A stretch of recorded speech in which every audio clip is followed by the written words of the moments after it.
Hi, I'm John Hart. Welcome back to Mr. America Hart. Today I'm talking to you about high intensity training. H.I.T, HIT, is the form of training it's called. And what is it? And what has happened to it? Where's it gone? Yes, this is the question. High intensity training, as you recall, is a form of training that was popularized back in the 70s with Arthur Jones and Nautilus equipment.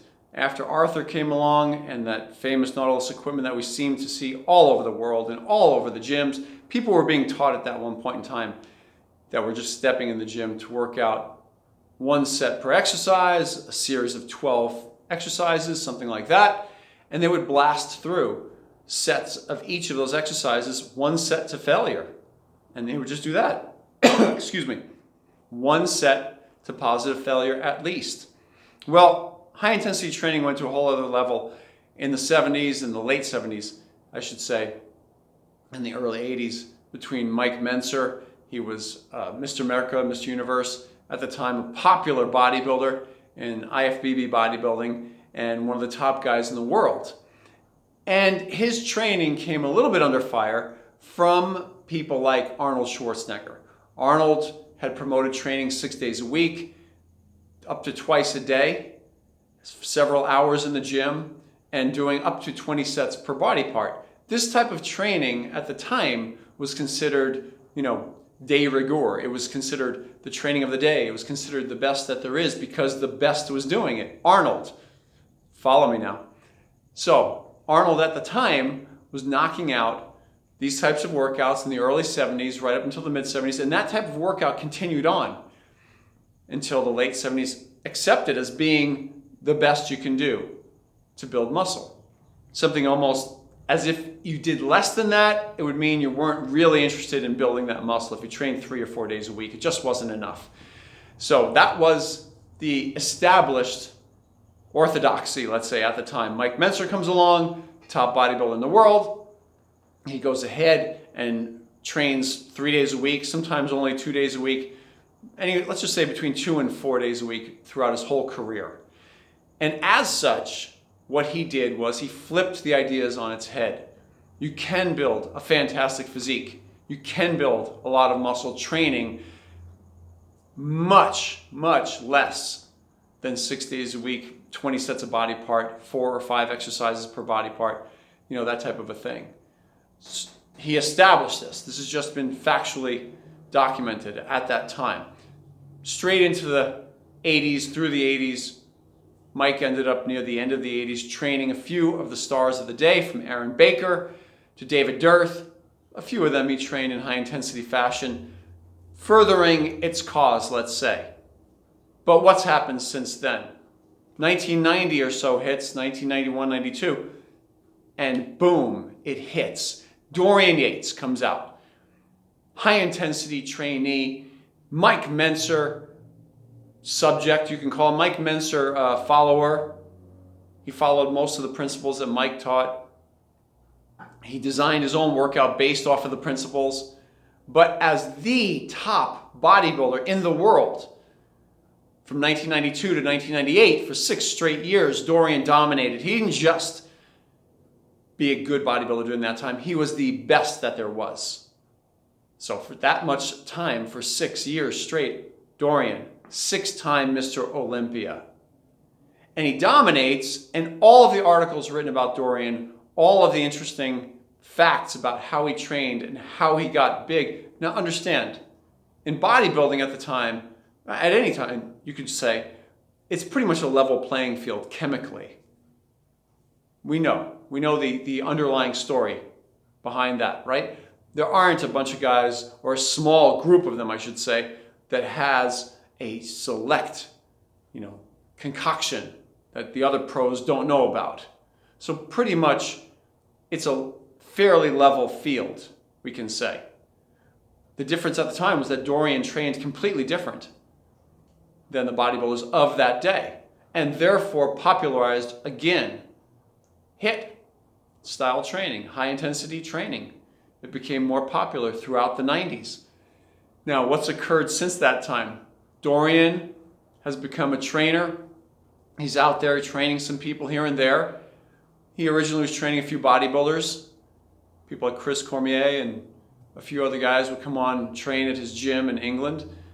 They'd pick up some of those high-intensity tips. But for the most part, as we rolled into the 2000s, there really has not been a big name training high-intensity style. There's not been a big Mr. Olympia, somebody standing out as being the guy that's training with single set training to failure. That just has not happened lately.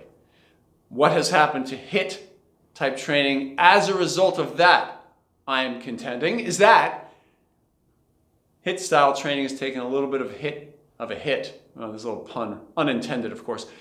It's taken a hit to its popularity. That's what's occurred.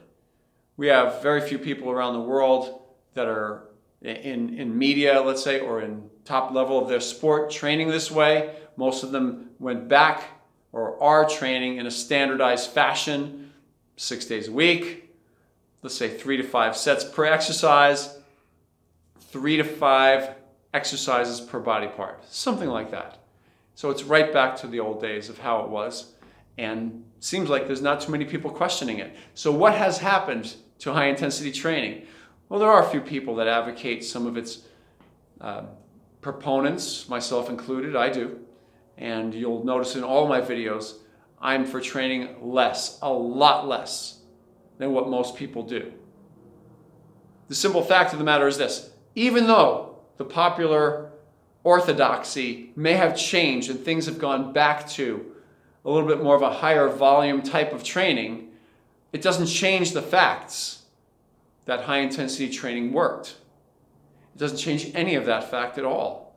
It doesn't change the benefits of it at all. What's happened to high intensity training? Here we are. We're back to the standard training being what I just said. And why would that be? Well, currently we have a bunch of top level bodybuilders in our industry, in the fitness industry.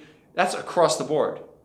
From bodybuilding to classic physique to all of the segments like that, all of the individual segments like that, all of them. The top guys, none of them that I know of go in the gym and walk out the gym 30 minutes later. None of them, having done full workouts. So there's not anybody really advocating that type of workout anymore. Because of that, it's filtered down to the people that want to be like them, that emulate them in the fitness industry. And therefore, we have a bunch of people that also don't train in high intensity fashion, but train in a standardized fashion, like I just described. 6 days a week, 3 to 5 exercises per body part, 3 to 5 sets per exercise. Boom. That's the standard. And so it's filtering right down to most gyms around the country. And that's the way it's been in most of the 2000s. That's where we're at. That's where high intensity training stands. Listen, I want to hear what you have to say down below. If you have anything to add to this, please, in the comments section, hit me with it. Love to see what you have to say. You know I'm in that comments section. Go ahead. Tell me what you think. Also, if you've had any good experiences with high intensity training, any bad, let's hear it. What's happened since that time that high intensity training hit its sort of a peak? I see 2 of them. I see one peak, 3 of them. Arthur Jones and Nautilus, Mike Mentzer, right around that 1979, 1980 area. Dorian Yates from 1992 straight through to 1998. If you see difference, let me know. Appreciate it. That's it for today. From my heart to you, John Hart. Feel free when you get the chance. Pick up one of my books if you are so inclined. I've written 3 of them. A lot of them include a lot of the principles of high-intensity training within the programs that I've written. You can find them at MrAmericaHeart.com. I've written Physique 101, Mr. America's Shape Up series, and then Year 1 in the beginning for beginners. All of them include some facets of high-intensity training. So that's it. Hey, before you go, off to my left, you're going to see this disc pop up right now. That's the subscription button for my channel. Please give that a tap if you want to hear when new videos come up and be notified of it. Down below, you're going to see the thumbs up button. Please give that a tap as well. It helps the channel with the YouTube algorithm. I'll see you soon.